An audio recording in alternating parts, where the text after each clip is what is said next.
The Joe Rogan Experience. I had never seen Breaking Bad ever, and I'm on season 5 now. It was a quarantine. I'm like, great. I'm watching the show.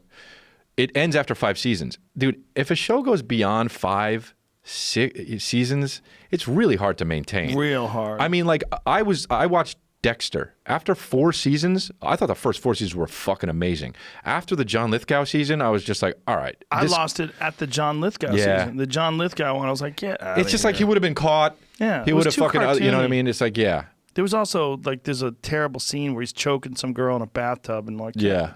That's not how you choke people. It's fake. It's fake. It's stupid. Do the rear naked one. No, it was a rear naked choke. Oh, it was? And then he cut her leg in the bath. I'm like, this is it. She's not even fighting. This is not. People would fight you like a wild animal. You wouldn't be able to do this. You can't hold on to somebody like that. It's just, you can't do a show for, like, Walking Dead. That's it. Was great. For 3 seasons, it was fucking, that second season was amazing. But, great. But then it's like, okay. It got to a certain point, you're like, this is a fucking terrible show now. Yeah, but and it's not even the show's fault. It's the fans' fault. You keep watching the shit. It's like you can't make a show good for 13 seasons. And unless you have like 50 people that are writing it and 180 people that are working on the set, and all those people have jobs. You want them to stay employed, so everybody keeps going. And if you quit, then everyone's going to be mad at you. Yeah. Your heart's not in it anymore. I mean, like, Sopranos was, I think, 6 seasons. I think that's the most you can go. Maybe, yeah. Well, Lost was another one. By the time it was over, I was like, what is this shitty show that used to be amazing? People forgot about Lost. Lost was a fucking amazing juggernaut show for years. Of a show, yeah. I saw the first few seasons, and it was just, that show got lost, I think, that because it didn't come out. It came out before the streaming shit. You know what I mean? If that came out like a few years later, it would have been, people would still be talking about it.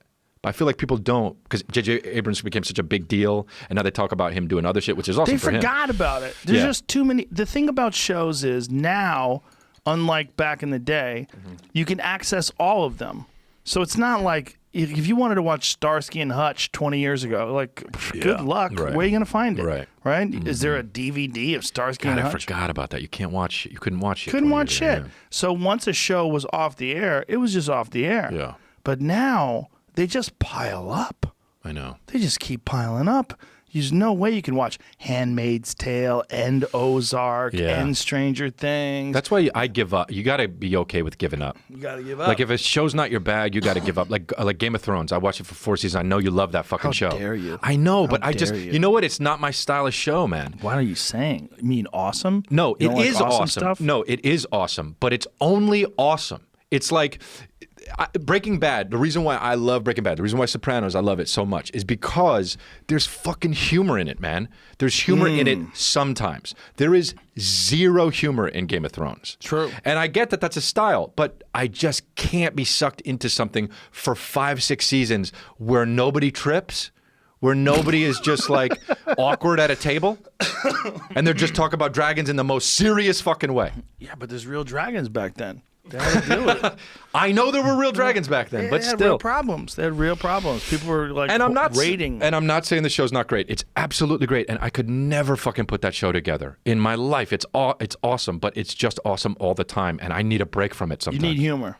And I don't need something to be rip-roaringly funny the whole time. As a matter of fact, I don't want it to be so funny the whole time. Sometimes funny. Yeah, sometimes funny. Do you watch Ozark? Ozark, the first season I saw, was killer. Loved it. Did you give up after the first season? Yes, because it was mostly only awesome.